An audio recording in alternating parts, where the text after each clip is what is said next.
Welcome to another episode of Conduct Detrimental. Dan Luss, joined in the co-pilot seat by Mike Kravchenko and our departing friend, Taryn T. Baby Sharma.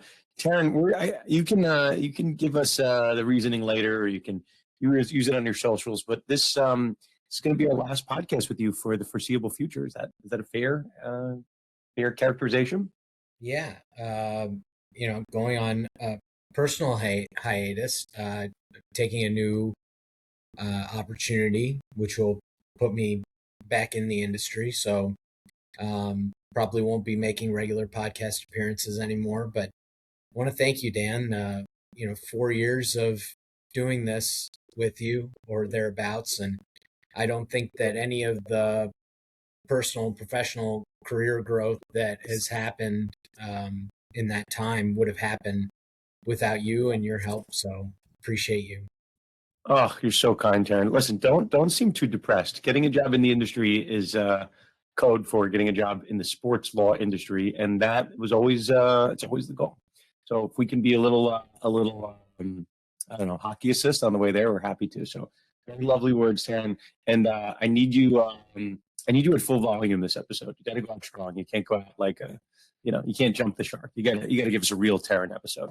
You got it. Fair? Fair. Cool. So we've had some time to digest on it. We will discuss all things Michigan, Sharon Moore, that very, I don't know what the right phraseology is it, but the video from his hearing, and I don't know, it's a little disturbing, but we'll certainly go over that. We're going to go over the first case of player enforcement by a school, that is Georgia University. We're going to talk about the update to the NASCAR antitrust suit. Landis Barber did a good job breaking it down when he was last on. We do have a resolution there. And this one I find very interesting, the kind of continued fallout from the Terry Rozier betting scandal, and what the NBA is to do with what could be a very big trade asset come the trade deadline. Can you trade a player under active criminal investigation? Is it that different from precedent that's been previously set?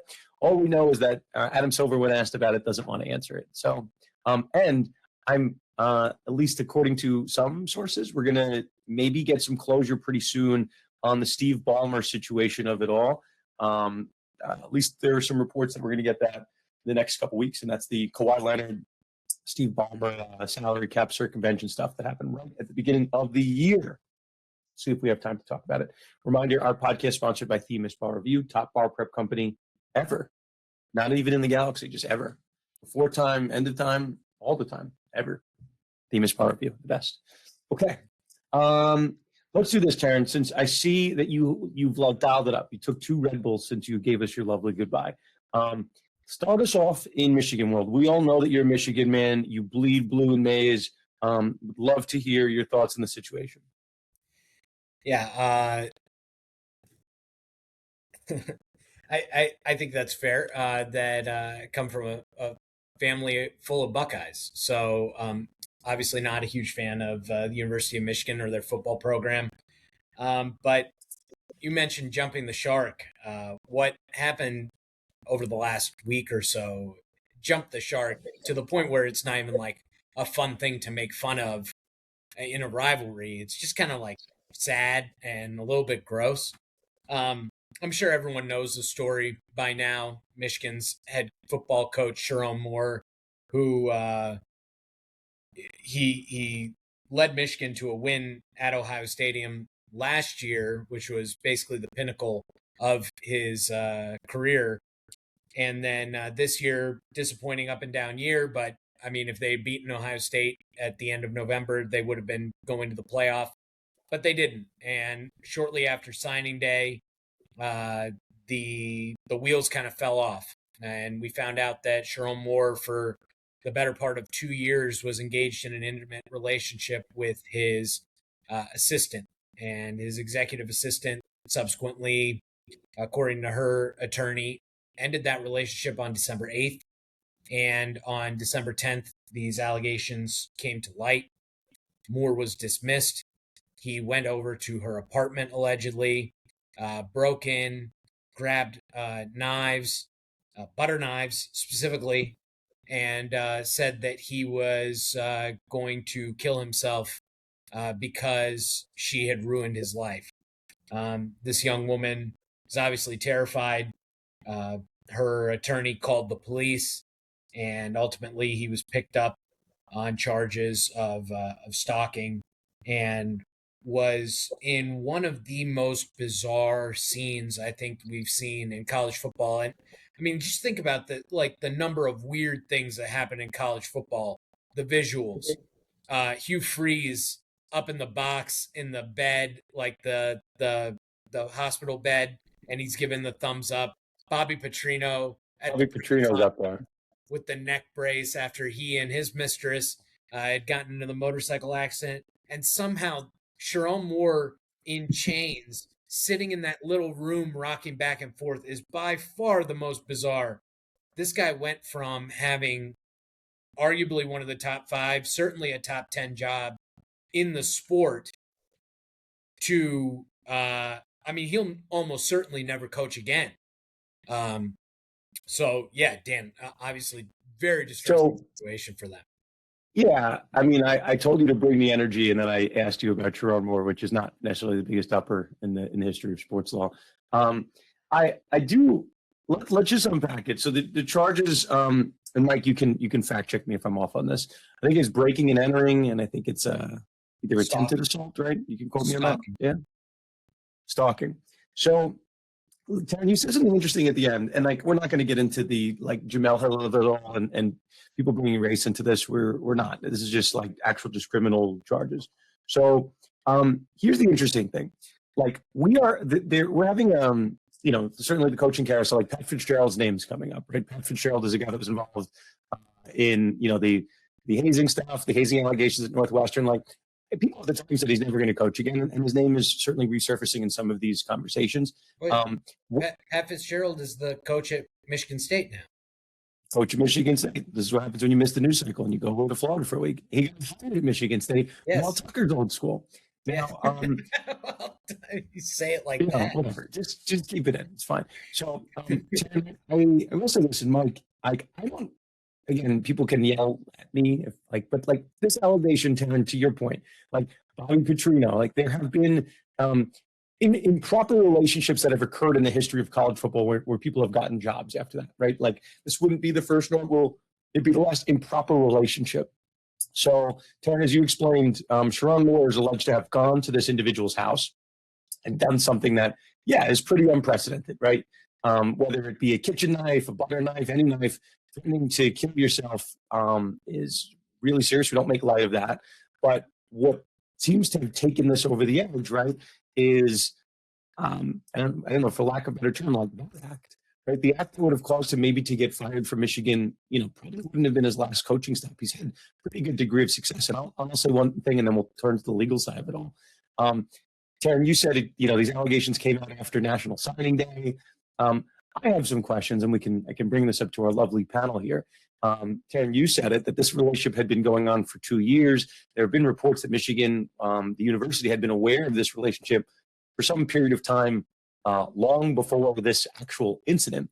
So the question is, what triggered Sharon Moore's reaction that day? Was it the university telling him he's likely to be fired? But I don't think it was the university first becoming aware of these allegations. And I think, people have asked, what's Sharon Moore going to do? I think, Taryn, what's the bio? Was it 13 million, something like that, right around there? Yeah, but do they even have to pay that if he's fired for cause? No, but the question is, right, and this is just kind of one of these fun, like law school things.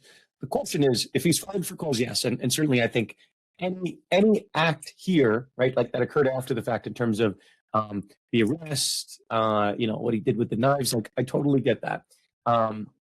But the question is, if we're just having an academic conversation, in theory, right, I think we're trying to fire him before, Taryn, for having this improper relationship with an employee that wasn't disclosed as a supervisor. Yeah, direct subordinate.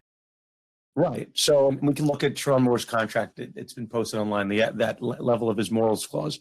But I think potentially there was an academic argument to see whether Michigan truly had a foreclosed grounds to fire Moore before this whole thing came out. So Let's do it here. So, Taryn, I remember once upon a time, you and I, Mike, maybe you were on the episode. Were you on a Mel Tucker episode once upon a time? I believe so. Yeah, Mike, you've been on the show now recent, 2.5 years. Yeah, it's great. 2.5 years. 2 years. You were telling me recently, 2.5 years in the Conduct family? Yeah, it's crazy. It's gone quick. So the language in Mel Tucker's contract, and for those that don't know, you should do some quick Googling or find it in the archives. Mel Tucker was fired for basically having an inappropriate relationship or having some type of inappropriate actions pertaining to like a sexual violence advocate or someone that spoke out against sexual violence. Yeah. So that's, if you're going to have an affair with someone, probably not someone you should have an affair with just from job titles purposes and what that person is supposed to represent. And I don't even want to call it an affair. It's not that, but we're not discussing this episode. Let's just say unwarranted sexual advances, right? Fair, Taryn, is that fair classification? Yep. Sexual harassment. Yep. Sexual harassment. Fine. So, but there it was really within Michigan State's their option to terminate in their sole and absolute discretion for acts that put the university in public disrepute. So, like, that's probably something that rises to that level. But if Mel Tucker, in theory, picked his nose and ate it on the sidelines, like that also causes Michigan State University to be in public disrepute. So, like, that language was a little vague and maybe too vague for my liking, but neither here nor there. So here's the appropriate language from section 4.02 of Sharon Moore's contract. So A, failure of the head coach to perform the services. Okay, so doesn't show up. Got it. Conviction of a criminal offense. Okay, we haven't gotten there yet because it's not a conviction yet, but we're trending there. Conduct by the head coach which offends against public decency or morality, as shall be determined by standards prevailing in the community, or which results in, or in the reasonable determination of the university, could result in material injury to the reputation, interests, or obligations of the university program. Now, I'm not sure that quality is met by having an inappropriate relationship with an executive, with an assistant. I don't know if that's quite met, and especially because this has to be is defined in the community. I think there's a colorable argument there whether or not it's met. But this is the interesting one, and again, this is for our law students or our transactional attorneys. This is the trigger, and it's section 4.02D. Misconduct as defined in sections 1 and 2 of the University of Michigan Standard Practice Guide. So it's basically the Michigan's handbook. So any misconduct as defined in that agreement. So if we're doing some lazy lawyering and you just read this, you're like, let's trust what the handbook says, don't worry about it. But I'm not sure I'll agree with the rule that if you have a relationship with someone that you supervise, that could cause you to lose $13 million for failure to disclose. Like, I get the optics of it, but if that's grounds for termination from a $13 million contract, $13 million buyout, and Taryn, Mike, again, I'll open this to you on this. Like, this is just after they lost to Ohio State. I was joking with friends when I heard this news. If he had beaten Ohio State and they were in the college football playoff, I don't think they would be firing him. I think they would have waited to trigger that. So the question is, and again, it's an academic conversation because we now have this whole knife incident, but the university can't just wait and sit on their hands with something that could trigger cause and not trigger it immediately. So if they knew about this relationship for 2 years or 4 months or 5 months, and they're waiting to see how the season shakes out, they're waiting to see if they make the college football playoff, like, that's not sufficient. And maybe we'll never know. Maybe it'll come out in the course of this case, but like, I have a sense that he was probably told, hey, you lost this game to Ohio State. Everyone's complaining about the play calling. They don't say that part, but they're like, hey, we're going to terminate you for a relationship that you're having with your assistant, which I don't view as rising to level of cause, but I'll open that up to the panel. Again, academic conversation. Certainly, I think he was fired for cause appropriately, but that might have been retroactively cured, so to speak. As scummy as a move as it is, he's definitely not the first coach to step out on his wife, right? So that, I agree, is not what pushed it to this level. It is the subsequent reaction. But I think that it's another level from there, given that they did know about this or allegedly knew about this beforehand. He probably gets a settlement to walk away if they, if he doesn't react in this way, which I think is maybe the craziest part and what you're pointing out. I think that's probably what happened, because what do we know the answer to this? And Mike, maybe you know, as the youngest amongst us, like what event caused him to react that way that day? Was it her failure to respond? I know that it's hard to differentiate between the rumors and the truth. Certainly there's the narrative, like she stopped responding to him, she stopped, and that's what caused him, at least allegedly, reportedly, at least what you read online, like caused him to go to her house that day. But the narrative makes seemingly a little bit more sense if Michigan or someone in the school said, "Hey, we're aware of this, we're monitoring it, and this could be grounds, and right, we might want to have the conversation with you." But certainly, I have no shortage of Michigan friends in my circle. I have never heard them more vocal about trying to get him fired than the play calling and specifically the lack of a vertical attack with Bryce Underwood after you pay the kid millions of dollars to come to the school. So I thought the firing was very convenient timing, but yeah, obviously, doesn't seem to be in dispute what happened on that particular day and that rising to cause. But usually there's conversations that occur with the coach before the actual firing to see if you can make something work, or maybe it's a notice to cure. But yeah, once something like that happens, there's no ability to cure that. Yeah, I think that the timing was very convenient for them. National Signing Day, you have all of these kids, including 5-star running back Savion Hyder, locked in on their national letters of intent. So there's you have a class. Basically, you can just hire a high profile coach. You're not costing yourself the $13 million, and you're kind of out from under a guy who is connected to an era in which you engaged in maybe the largest cheating scandal in college football history under Harbaugh with Stallions. So honestly, this might end up working out better for Michigan, and especially given the reaction by Moore, he kind of brought it all upon himself rather than a negative reflection upon the university.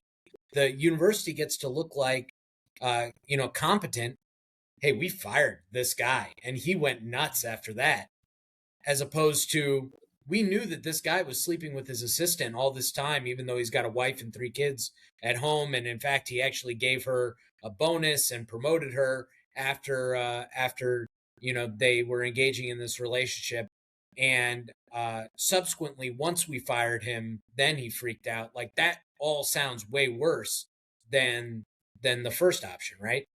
So I think that it will end up working out well for Michigan, whether they deserve it or not. They're going to probably end up with a really good coach because it's still a good opportunity. It's still a top 10 job, despite the fact that they have to have Jenner and Block investigate their internal practices.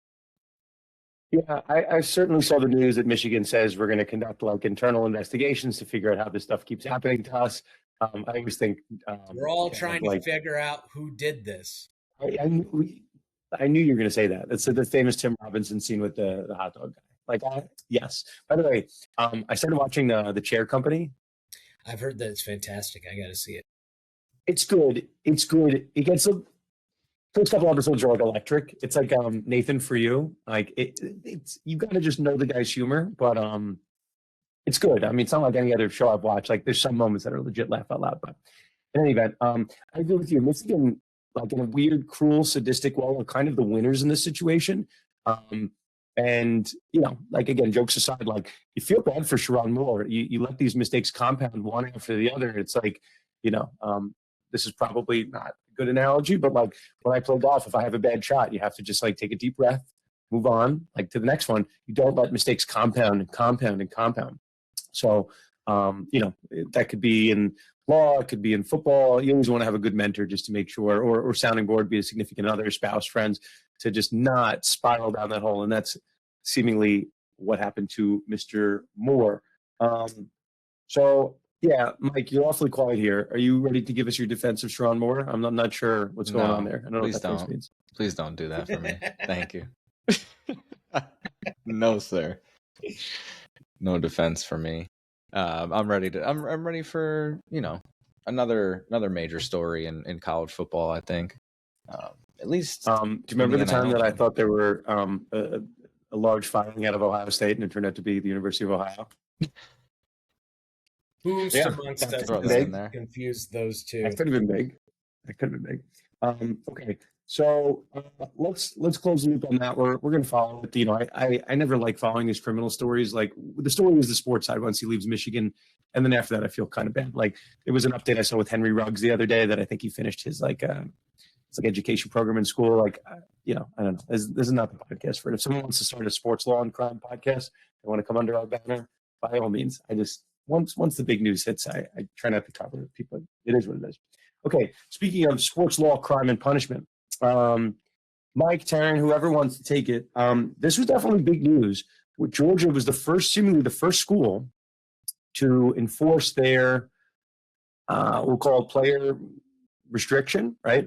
We certainly had this in the threatened situation with, I'm going to mess up the pronunciation, Nico Iamaleava and his brother out of Tennessee. And did I say it right, Taryn? Iamaleava? You got it, yeah. I actually went on the radio in Nashville and I said that, and he's like, "That's not even close." And I don't know if he was messing with me. I still don't know. Iamaleava, right? That's what I said. Yeah, potatoes. Mike, can you give us just the high notes from that? I think I was just doing a rev share contract right before we got on.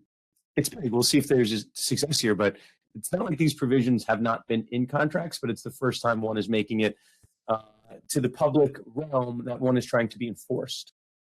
Yeah, no, we were talking about Georgia's, pretty aggressively enforcing an NIL contract, like you mentioned, that has clear liquidated damages clause in there. And so if Wilson left the team, stopped enrolling at Georgia, or transferred, he owed repayment of whatever was remaining of the unpaid fees. So, we're talking about a significant player on the defensive side for Georgia, the former edge rusher. Second team All SEC last year. Yeah, it's this is not nothing. This isn't a player that doesn't have a lot of money behind him, doesn't have a lot of influence on the defense. So yeah, former edge rusher Damon Wilson, the second. So Georgia is seeking, $390,000 in the liquidated damages, like we mentioned, after he ended up transferring to Mizzou. So he signed a 14-month NIL licensing deal with Georgia's Classic City Collective not even a year ago, or it was the 21st of December of 2024, which was worth $500,000. And it included $30,000 monthly payments plus bonuses that were tied to transfer portal windows. So he received that initial $30,000 payment and then notified Georgia on January 6th of 2025, not long after, of his intent to enter the portal, withdrew from classes not soon. Right after that, and then left the team the next day. So it's in I mentioned it right in the beginning of this. It's in his contract, in his NIL contract, that if he left the team and stopped enrolling at Georgia, transferred, that he would owe repayment of all the remaining unpaid fees. So it triggered that $390,000 demand that Georgia is seeking right now. So Georgia's Classic City Collective assigned its rights to the University of Georgia's Athletic Association. So they terminated that deal on January 14th, the day after he withdrew from classes. So the University of Georgia's Athletic Administration, or Association, I apologize, sent Wilson a formal arbitration demand in August. And now we're getting to the point where the lawsuit was filed on October 17th. And it's made its rounds in the media right now. It's, to me, Dan, I'll throw it to you here. This is a full season and pretty, to me, cut and dry on the contract side of things. I'd love to hear your thoughts on that. Sorry, but Dan, before you jump in, when you mentioned Nico Iamaleava, I thought that you were going to talk about his brother, Madden, because in April, Hunter Yurachek, the AD for Arkansas, where Madden was enrolled, had encouraged their collective to go after Madden Iamaleava and recoup the money that was paid to him. I was getting there, and then I got so discouraged by my pronunciation of Iamaleava. Close. It's getting worse every time. You're just going to say it with confidence. There's been threats, and some of the schools, I work with, the conversations come up, but nobody wants to be the first to do it. So Yeah, no, like there's certainly been threats, and this provision is not new by any means. I get these liquidated damages clauses. They come up. You try to get rid of them. You try to kick them. But sometimes they just sit there, and the school will tell you, "Hey, we're not going to enforce it." But then again, it's in the contract. It's in the contract, and that's why you have those fun integration clauses. It says any like side promises or anything not in the contract's not valid, and you have something like this. So, Mike, yes, maybe cut and dry. But I do think it's interesting that a school like Georgia, and it really has to be Georgia, some school at the highest of high levels, to be the first to enforce this, and then other schools trying to fall in line. But you said something interesting, which, maybe just interesting for me. Maybe I'm the only nerd here. I don't think I am. So, Mike, this was a contract that was assigned from the collective to the school, to the athletic department. Yes, correct. So assignment clauses are usually like one of those clauses that you just kind of like skim past. Or like, yeah, what are we going to do? Assign it? Like they need my prior approval to assign this to somebody else. So in that sense, it's a contract agreed to by the collective, separate, and then assigned to the school. I'm not sure, Mike, if you have it when the assignment occurred. I imagine probably instantaneous with the signing. I don't have it off the top, but I just know when they terminated it was immediate. Yeah, so that's why those clauses are important, right? Like maybe the collective, right, which doesn't have the resources of the Georgia athletic department. Maybe they're not going to want to start that lawsuit, and maybe this is a different MO. If the boosters or the supporters of Georgia see like the collective is suing a player, like why are we doing that? By the assignment to the athletic department, it's very clear this has the blessing of the school. So in this world of collectives, and we don't need to get into it here. Collectives are kind of like a dying term in light of the NIL Go College Sports Commission verbiage, but it's kind of like a related third-party entity that signs this agreement. They want to pay them a certain amount of money. Interestingly, there are some prohibitions on, we'll say, the bleeding of collective contracts and school contracts, because there is a very hard, and I'm putting it in quotes, a hard cap that schools have to adhere to in terms of their rev share. So that's why someone would sign a contract with the collective and not what would be a separate agreement, the revenue share agreement with the school. But I have some questions about this, and part of the reason that you wouldn't want to file a lawsuit is to cast a pretty wide eye on how you as Georgia are creating funding for kids. So I don't think it's a secret that most of these big schools still have very viable and lucrative collectives, but you're still allowing people to peek under the hood. Question, Mike, is this a motion? You're trying to force everybody to arbitration, correct? It's an arbitration clause? Exactly, yeah. Interesting. Georgia asked a judge to force Wilson to enter arbitration to settle the dispute. Why wouldn't they just serve him with an arbitration petition? Am I missing something that Georgia requires that New York would not? So it's T-Baby Taryn Sharma? Go ahead, It's Mike. weird phrasing. Yeah, it says on he was served in Missouri on November 19th, but he has not filed a response or at least seen any. This is interesting, and I'll again, if a Georgia lawyer wants to correct us, it's all good. Usually, you have an mandatory arbitration clause in there to avoid this. You have a confidentiality section. You have something like mandatory arbitration clause, right? You have to serve an arbitration petition. It would be odd that if you had confidentiality and you had an arbitration petition, then you were also allowed to go to the courts and tell everybody, hey, we want this judge to force Wilson to go to arbitration. You would just serve him with a petition. So certainly this is getting a lot of headlines, and maybe this is good for Georgia, right? Maybe they want these headlines, but the handling of this case seems to be one that Georgia wants this attention. So, I'm not sure, like they're making it, at least the articles that that we all read to kind of interpret this, like if a judge sides with Georgia, I'm not sure why an arbitration provision would not be enforceable. I'm missing that. Regardless, if he's not responsive, it's going to default judgment, no? So just take a default. But it might not. The other thing too, which I was going to say, it might not be like you mentioned, Georgia wants the attention. I feel like that doesn't drag anything out and kind of add to the attention to this whole thing. I'll say this too, like people are asking like, well, what is the school? Does the school just like give up and they just eat the here it's $390,000? What has historically happened, again, not that it's okay, it just been the main thing. If student A transfers from school X to Y, and the kid gets more money from school Y will make some type of payment to the player that the player will pay backwards. So that's generally how it's done. And if the player either doesn't make that payment, or the incoming school doesn't give the player enough money to make that arrangement, this is where it pops up. So I'm candidly surprised it hasn't happened sooner, but here we are. The standard agreements contemplate that type of buyout structure, so it's not like unheard of that might happen.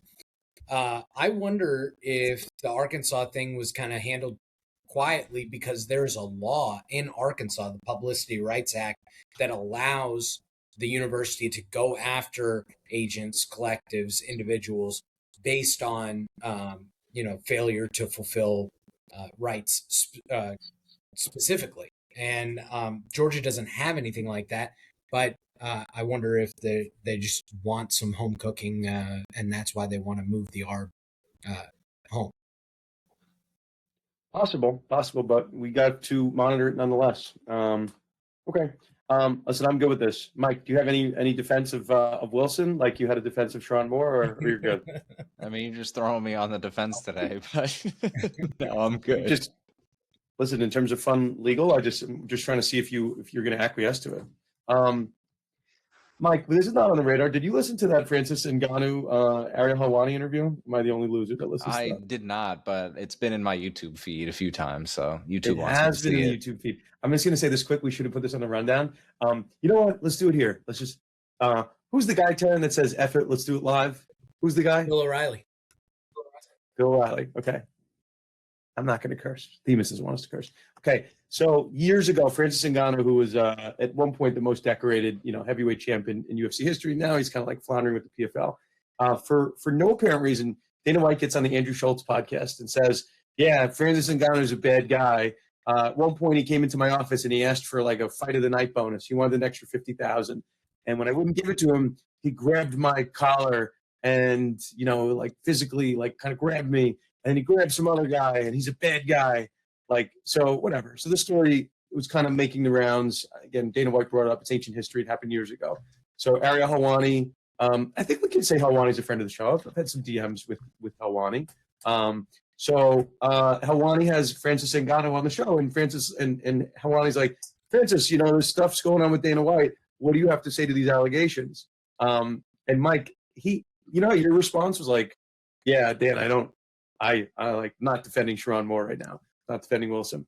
Let's just say Francis Ngannou kind of just like ate it. He just kind of like, it's like, it's in the past. I don't talk about those things. It's in the past. It's like, so there wasn't a denial. There wasn't really an admission, but I would say in certain instances, especially legally, like the lack of a denial when you're asked that question can be acquiescence. So listen, we didn't even plan to bring this up, but that's why Ngannou was getting in so much trouble, because he didn't do the proper media training to understand that this question was going to be asked. And like, let's say he didn't assault Dana White, which I don't know if he did. I don't know if Dana's credible. He says a lot of things that are not to be believed. You got to deny. I agree. I mean, that's kind of Francis Ngannou's style, and I feel like what he's been doing for the last how many years on his way out of UFC too.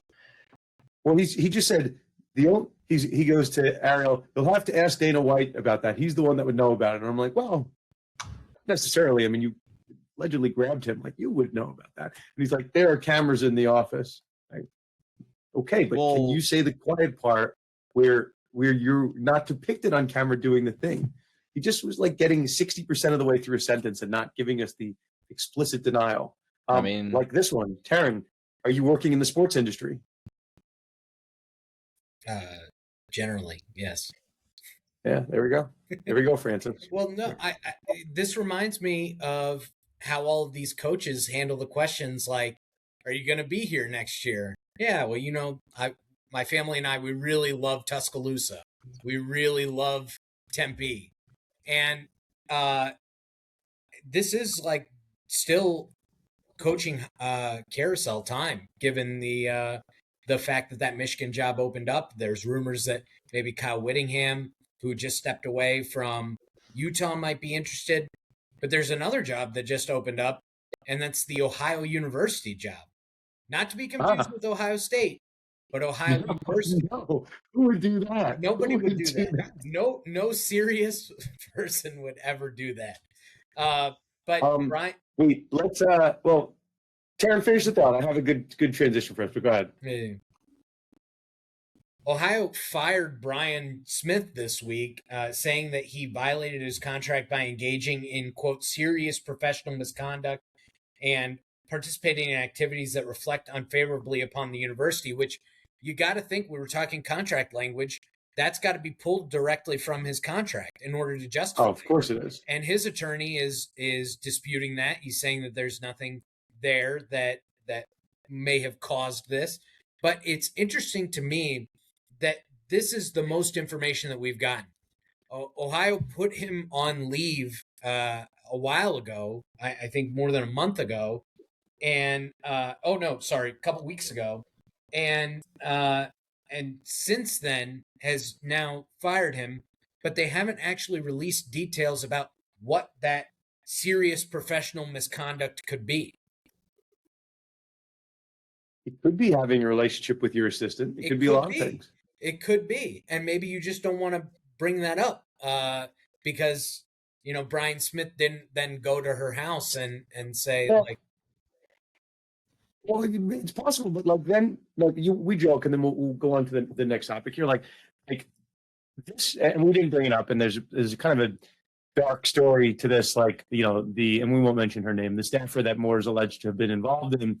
Like, her Instagram's getting blown up. Everyone's looking at pictures of her. Like, it's just kind of messy. So, it's unfortunate that got out, her name. And again, we're not confirming or denying anything, but that's another reason why you just don't bring staffers into this. But it is what it is. So, Taryn, that's a good point. I like your weave away from my question. You don't want to bring up anything in the industry. Sounds good. Francis Ngannou doesn't want to deny that he assaulted Dana White. He just wants to let it linger.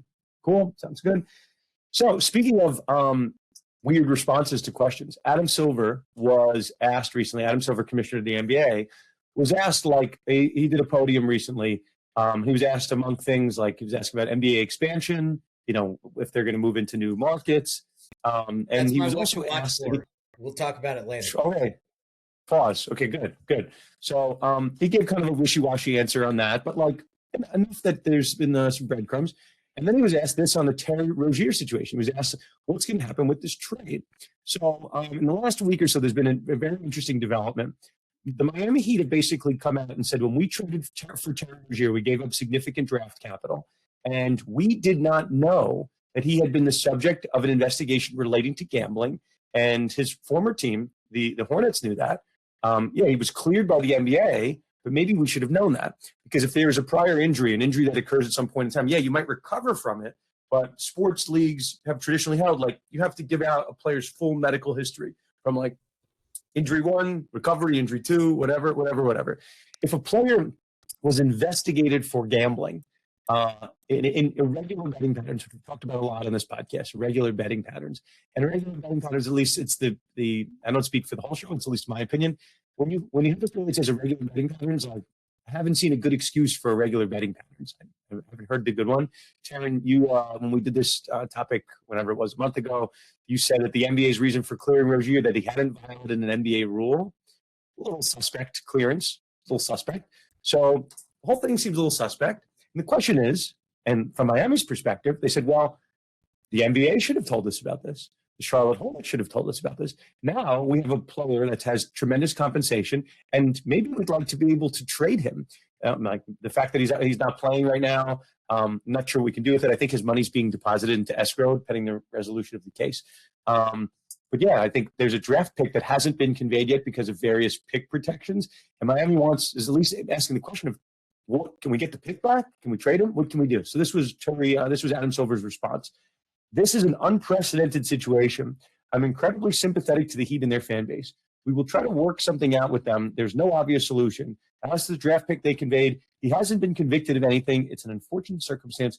We will be looking at this with the Heat and see if there's any satisfactory relief. At the moment, there is none.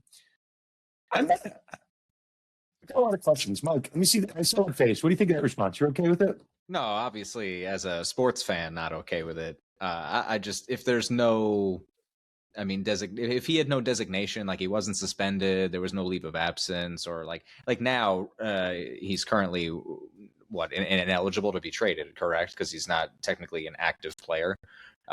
So sure, but at the time, technically no. I'm sure in their CBA, there's nothing that technically said that he couldn't be traded, and so it's an extreme gray area that, yeah, I'm not super, excited about his answer. It's just, what at the moment could he do, other than kind of like we were just talking about before, with the coaches responding to podium answers or podium questions. It's like, until they sit down and actually come up with a resolution, it is unprecedented, and technically at the time it was allowed. So I don't know. I think it's shady that they didn't clear him forever, or say that he was cleared forever. How do you allow that? Because, yeah, the trades go through the league office. You would think that they would have some sort of thing to say to Miami, even just as a good faith business partner, basically. So I do not like his response, but I think that's really the only response as of right now until a resolution could be found. And I don't know that one, at least in the writing of the CBA, from what I saw in any of the reporting, is that there is no remedy right now. So I don't know. It's like, on one hand, is there anything the NBA could do? I don't know, but also, what about the Hornets in this situation? I'm curious on your thoughts on the Hornets. Taryn, I'll throw it to you. Like, where do the Hornets, come in on this in terms of getting in trouble if they had a little bit, obviously, more information than the Heat prior to, trading this guy? Yeah, great question. And it made me think of the AJ Preller Padres situation, whether Preller, who was suspended for 30 days, whether that's a one-for-one comparison here with the Hornets. Now, Preller was suspended in part because the Padres were allegedly engaging in a system where they were not putting key medical details about player injuries, including their notes from trainers, into the medical system that is utilized by all of the teams in order to track injuries. And so they ended up trading Drew Pomeranz. They ended up trading Colin Ray for valuable assets that were, and then those players were not able to perform to the standard that the acquiring teams expected. Now, that happens to an extent, right? People get hurt in sports. That's going to be normal, but the systematic engagement in obfuscating that information is what Preller ultimately got in trouble for. Now, if the Rozier thing was kind of an open secret in basketball, maybe the Hornets could argue that the Heat should have known. Or if the NBA knew and they allowed Rozier to be traded without necessarily making that clear to the acquiring team, maybe that's a mistake. To me, someone's only going to get in trouble from the Hornets if they deliberately obfuscated that information. And unless that comes out and is clear, I don't expect them to face any sort of consequences. I think that this seems like a situation where the NBA maybe just adds a pick for the like a compensatory selection for the Heat because they were kind of handed a raw deal. So I was thinking compensatory. If you're the first pick in the second round, maybe you have an issue with it, but certainly we'll see. I thought of an interesting one, and one that we've discussed on this podcast. I bring it up in my class as it seems to come up every year. Question, is there precedent to this, to rescinding a pick? Like, I was listening the Hoop Collective podcast, one of my basketball podcasts I listen to, Windhorse. I think he was talking about a situation with Ruben Patterson. I think it was Ruben Patterson, but where there was a player that went from Team A to Team B, and again, similar situation to Taryn as what you described with AJ Preller, that a previous injury was not disclosed. So the question is, what about players like criminal propensity that wasn't disclosed. And then how about the Houston Texans, right? Like with Deshaun Watson, like and there was always, and again, it never came to light. I don't know if something was done behind the scenes that we'll just never know about. Windhorst seemed to allude that there was some under the table settlement between these NBA teams, but neither here nor there. There were allegations that the Houston Texans had like set him up in a hotel room and gave him like a pseudonym, and that some of these alleged incidences of sexual assault occurred in this kind of like arrangement that the Texans had created. And then there was some discussions about NDAs being put in his locker. So, we will never know what happened between the Browns and the Texans. And that's why, whether it happens in trade circles or it's just like what should happen, right? And so for Rozier, the Hornets probably looked at themselves, and every trade, be it the NBA or the NHL, has to be approved by the league office. Maybe there's certainly a world where the Hornets said, like, hey, we're putting this trade in, like, the NBA, like, you guys told, like, the Heat about it, right? Like, you guys told everyone about it. Like, this was a thing that was known amongst the owners, and maybe they did or didn't. So there's also possible there's a world where the Hornets didn't do anything wrong, and maybe the NBA did something wrong. So, but it's interesting to see that story, that the Heat truly did not know that a player of Terry Rozier's caliber was under investigation from a betting scandal. And probably the NBA was worried that this would make its way out to the press. Evidently ended up doing just that. So, curious to see. Nobody asked Silver the hard-hitting questions like, how did you cure Rozier ahead of time, but Cash Patel for the seemingly the same offense? But he started to say, like, there's new things and new facts that came out. But we'll certainly hoping there's an update on that. Yeah. While we're here, let's do one more. Oh, go ahead. Adam Silver, very smart guy and a lawyer by training. He's not going to put himself in a position where he's, getting himself or the league in trouble. I agree. Speaking of getting him or the league in trouble, we're just flagging it. Kawhi Leonard, salary cap circumvention. Pablo Torre has been hitting 1,000 on all of his stories. I don't think he's got any wrong. I'm watching him go toe-to-toe with Jordan Belichick, whatever, Jordan Hudson. But once upon a time, Pablo Torre came with these allegations of what seemed to be pretty explicit salary cap circumvention. There's been a long history, actually I don't want to say long history, a limited history of teams that engage in salary cap circumvention, be it the Joe Smith incident, which was in '99 with the NBA with draft pick forfeiture, or De'Arca Hemi in the WNBA, which we've talked about recently in the show. Real teeth to salary cap circumvention. That's where the NBA wants to put their foot down. So, just refreshing.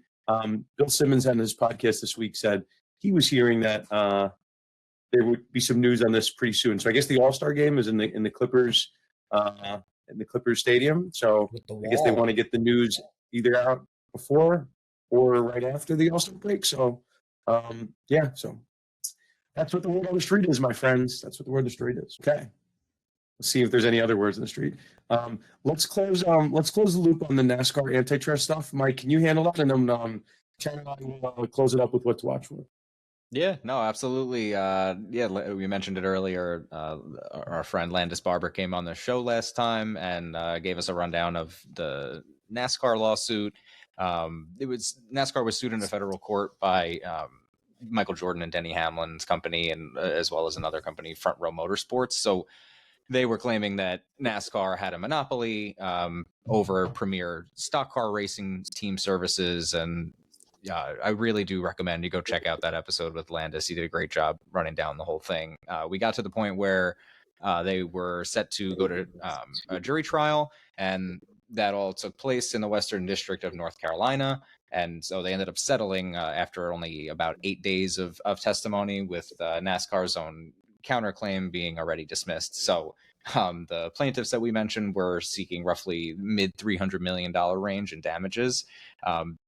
But here, I mean, that's not even just the big part here. The biggest thing here is that it's changed how NASCAR operates. I mean, all 36 Cup charters are now evergreen instead of expiring at the end of the current media cycle, continuously going through that same process. It turns them into more franchise-like assets that just don't disappear at NASCAR's discretion, which is huge.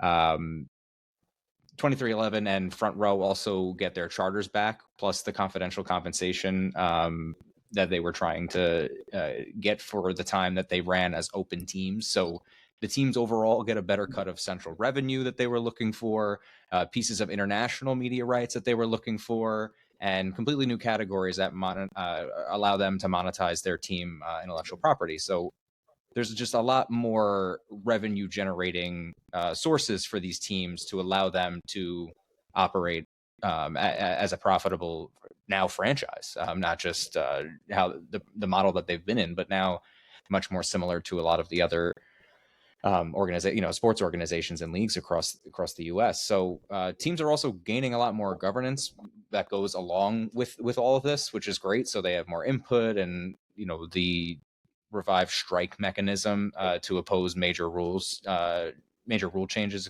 and after enough of those strikes, they can participate in other series without punishment. And so it just opens the door here for all the teams and the charters that were going through really, from what the story was sounding like, some financial struggles and just like stuff that just did not make sense. So this was a huge, absolutely huge antitrust lawsuit that went pretty quick. And I don't feel too surprised from everything we were talking about last time, Dan, that this kind of happened relatively quickly and not so much in favor of NASCAR.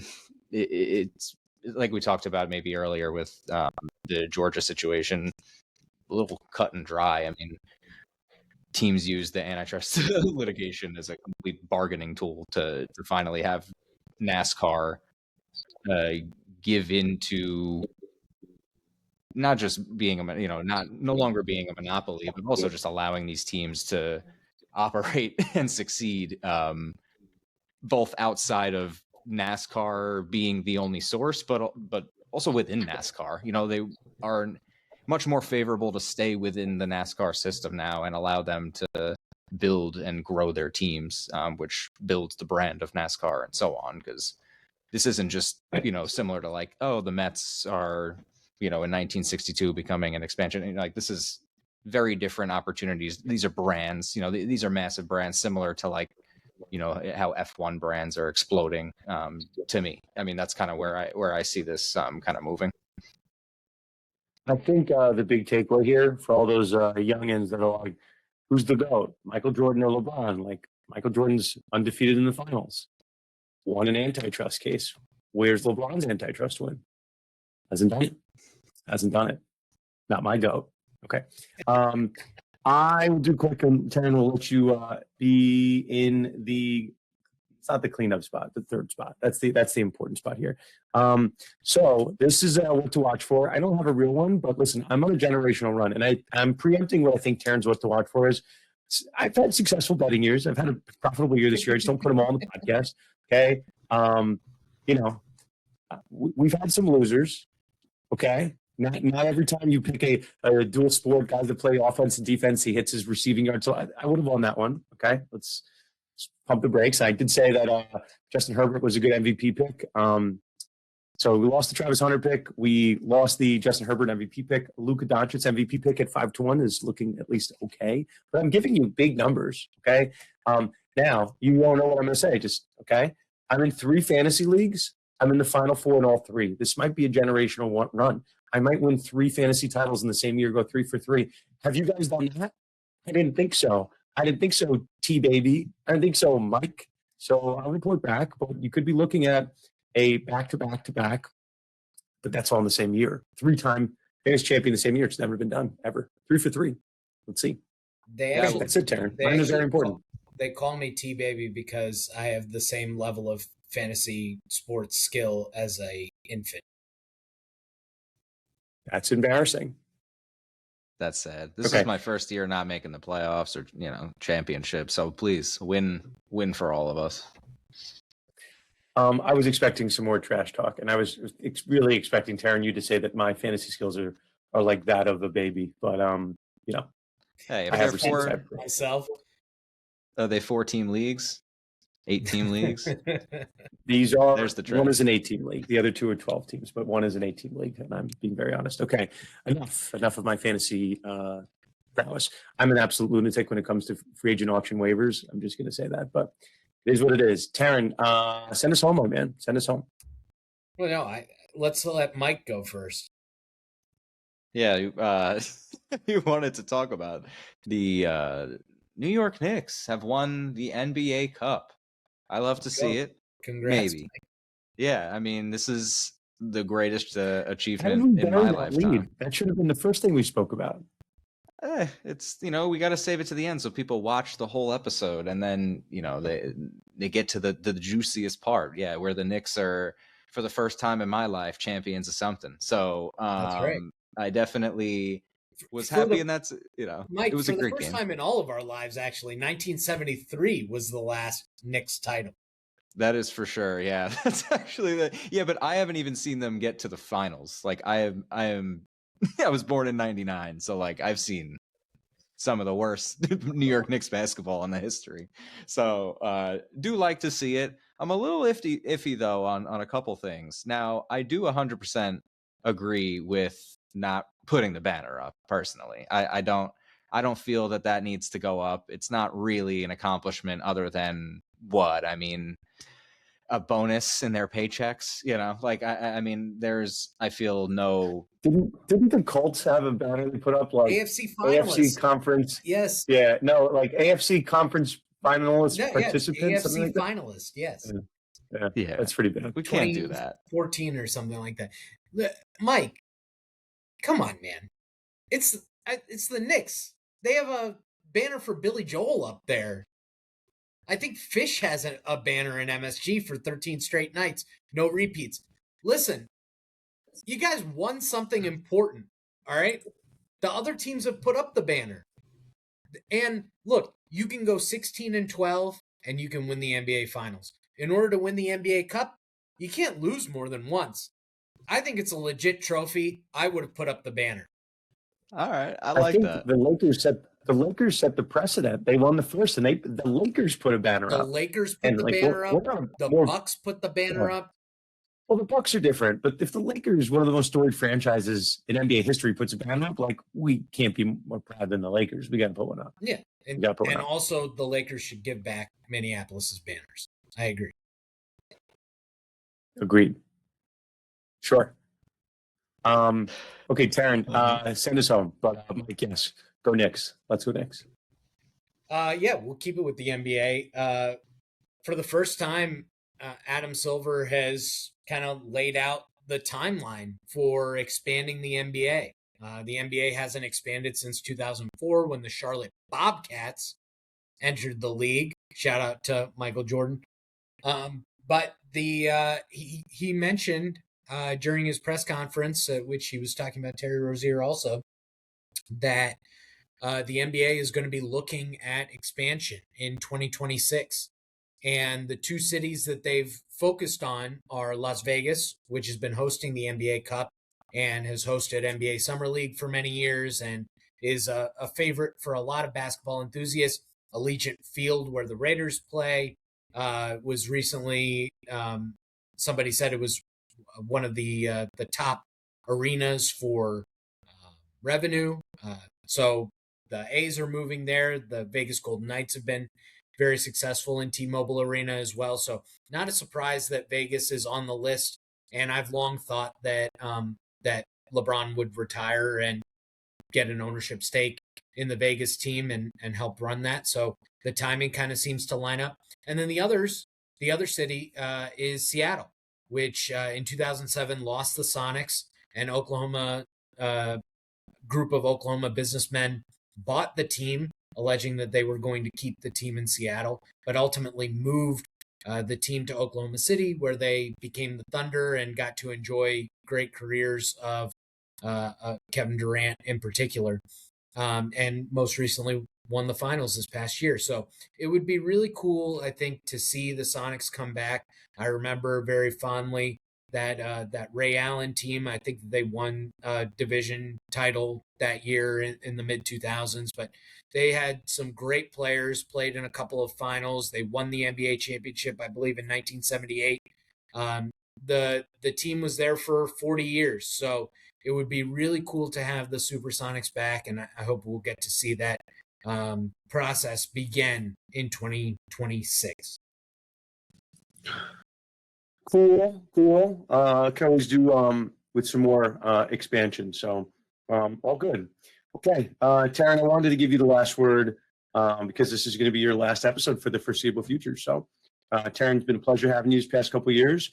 And yeah, man, you told me I couldn't say this, but I'm going to say it anyway. Just, at some point when you do your lovely LinkedIn post that you're going to do at some point, if you want to give a shout out to Conduct Detrimental, I'm okay come on, with it. Dan. You know that I would. I'm not opposed to it. I'm not saying I need it, but it's optional.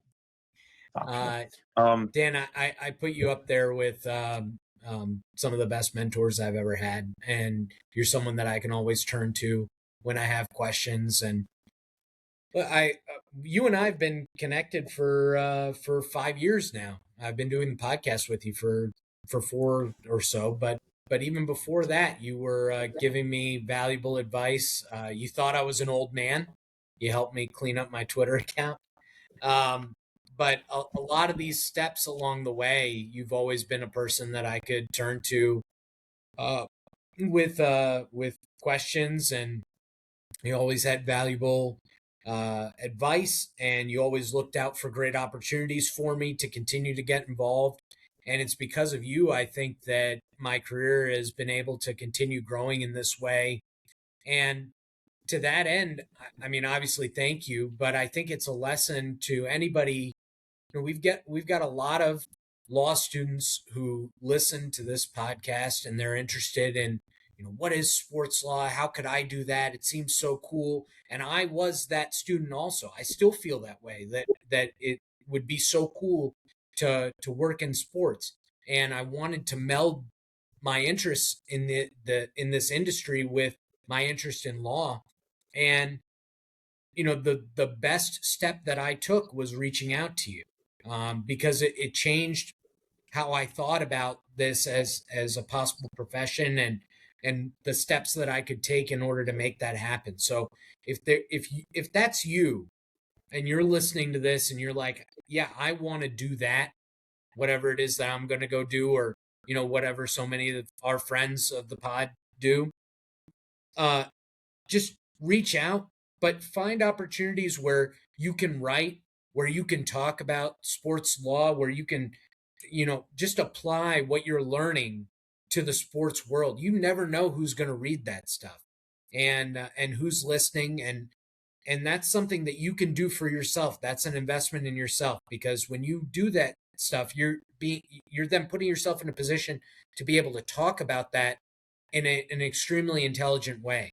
And that's the opportunity that you gave me, and I'll never be able to thank you enough for it. And we're always bonded, so I can't wait to see you out where I'll be. And Mike, appreciate all the work that you've done. No offense to Mike Lawson, but you're the best producer we've ever had named Mike. That's crazy. No, I really appreciate you keeping the pod on track, and you're so important to what we've been doing, and you juggle it with 100 other things, and it's amazing to me that you do it because you have actually the toughest job of this group. It's like I say all the time, and I say it on the podcast, I say it offline, like just the opportunity, and now it's gotten to the point beyond the opportunity, just being able to hang out with you guys. Like, I don't know, it's even like you said, mentorship, the guidance you've given me as well. So over the last couple of years, I mean, it's right back to you. Everything you said to Dan can reflect to you as well from me. So, okay, let's end on that. Let's end this love fest. The moral of the story is it's good to stay in the mix. So, early on in your respective careers, you're going to get a chance to make some moves you never never say never, but you're very rarely going to be at your first job forever. And you want to stay in the mix. You want to stay in the mix. So Taryn, when you reached out as a law student, I speak to a lot of people. Very few people put it into place like you did. And, for those that haven't yet or that still are trying to, just want to stay in the mix, right? Teach, lecture, a lot of good stuff. Okay, that will end it for us here. Taryn, you're always welcome back on, but certain policies probably prevent you from speaking, just as a former other conduct cast members have faced as well at different points. So we won't mention anything. I don't want to give anything away, but all good, Taryn. We're very happy for you. And pleasure having you, and pleasure for again, all of you listening to us each and every week. We'll try to do one more episode year-end recap. Taryn, if your obligations still allow, I'm happy to have you on again. But we have such a nice send-off to you, so probably not. But yeah, we'll sneak one more in the biggest episodes of the year. We'll do a recap. We'll find a good day. Okay, that'll do it for this year, Conduct Detrimental. And we'll see you next time on another episode of Conduct Detrimental.